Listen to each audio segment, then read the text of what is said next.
was going to be my very first anime kind of review. I mean, I did do that season of Attack on Titan review, but that was just the season. This isn't a whole episode. So what I feel like I should do is maybe go through the episode, explain what happened a little bit, try not to go into too much details, and maybe talk about the next week. And maybe I'll do this a weekly thing if I start enjoying it. I watch My Hero Academia every week. I watch Dragon Ball Super every week. So why not discuss them? You know, it'll be interesting to talk about, won't it? Give My knowledge on the series is not as well as probably others. I haven't read the manga. I know some of the arcs that are coming up, but I haven't read too much manga, so it might give my perspective a more interesting take, because compared to some others maybe. But yeah, the episodes start off with Uraka and Uoma. I don't know if I'm gonna butcher these names. Verse 13, and he was using that he was using his ability Dark Void, and then the other two, she gets distracted by what he's saying. Do you love Deku? And then she blushes, and then she goes in, and then she's remembering that combat training she got from, I believe it was like Gunhead or something, and then she knocks him out, and then they're able to put the cuffs on him. So that was the very first battle, pretty straightforward. But then the interesting scene afterwards, where she comes in, and then I think was it Tessu the frog, um, the frog girl that everyone loves. She comes in and asks, "What were you talking about?" And then she blushes, saying, "Oh, nothing." But they're definitely doing some slight hints towards it, and it'll be interesting to see what they do in the future. But then the next battle was with the principal verse Ashido and Kaminari. I don't know if I said that name right. Kaminari versus the principal. So the principal, his ability was kind of interesting. How he was like this mutant. He was like he did experiments on him, and now he's got the ability to like predict what's the outcome of chains, predicting the outcome of like a chain destruction. And so he used a wrecking like a wrecking ball, and he was able to come in and crush everything, blocking all their paths, which I thought was really interesting.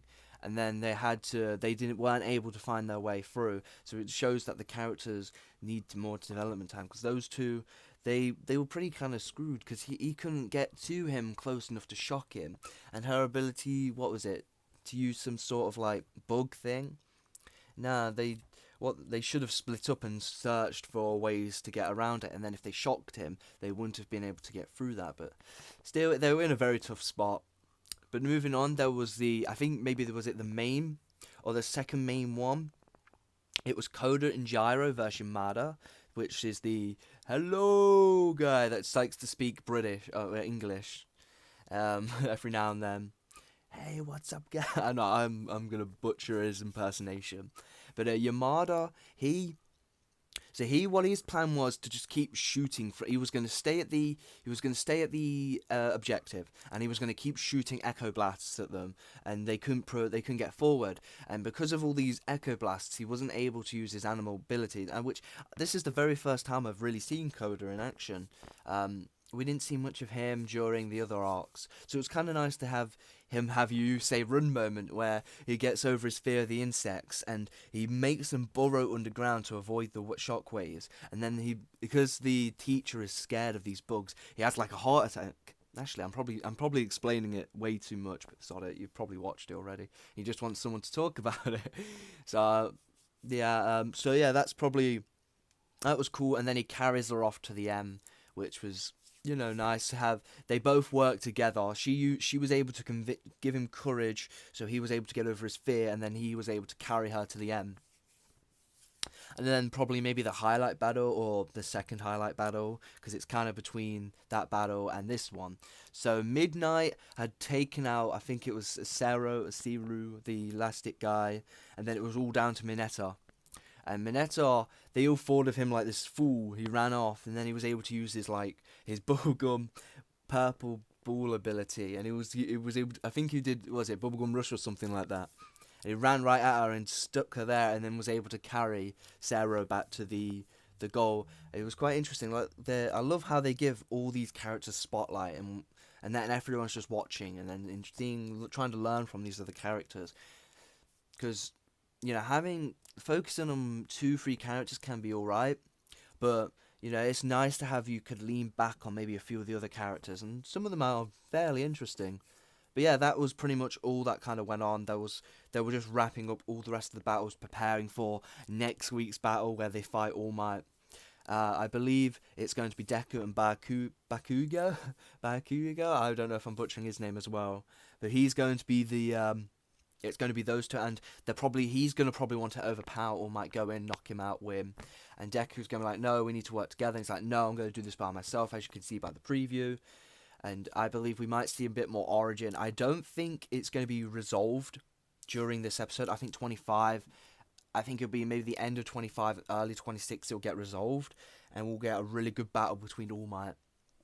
But yeah, that was my review. I would, if I'd have to rate the episode, probably a solid 8 point, no, an 8. Yeah, because I feel like it did a lot of really good, but it was more of like, I don't know how to explain this. But it was a good episode, solid episode. 8 because it was able to show off all these really interesting characters. It was just nothing too hype. That was like really hype, like episode 12 was a season 1, episode 10, like 9 and 10.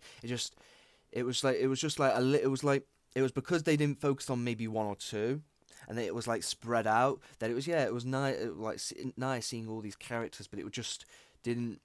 No one really stood out.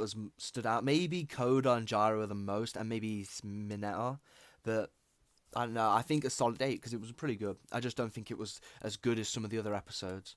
But yeah, this has been my review, and thank you for watching. Hopefully, I will be able to do this again for 24, 25, and I think there's 26. And then I might do this for Super as well tomorrow, who knows. But yeah, thank you for watching. And remember to subscribe, because I'm going to, obviously, like I said, just continue doing this. So if you subscribe, then you'll be able to see the other videos, the videos coming out in the later weeks. I also do a lot of Fire Emblem stuff. Maybe I'll do a video explaining what my channel is actually about, and make that the video, because at the moment I've got the 100 views video as my main title video. But yeah, thank you for watching. Oh, I'm gonna need a drink. I was talking for so long.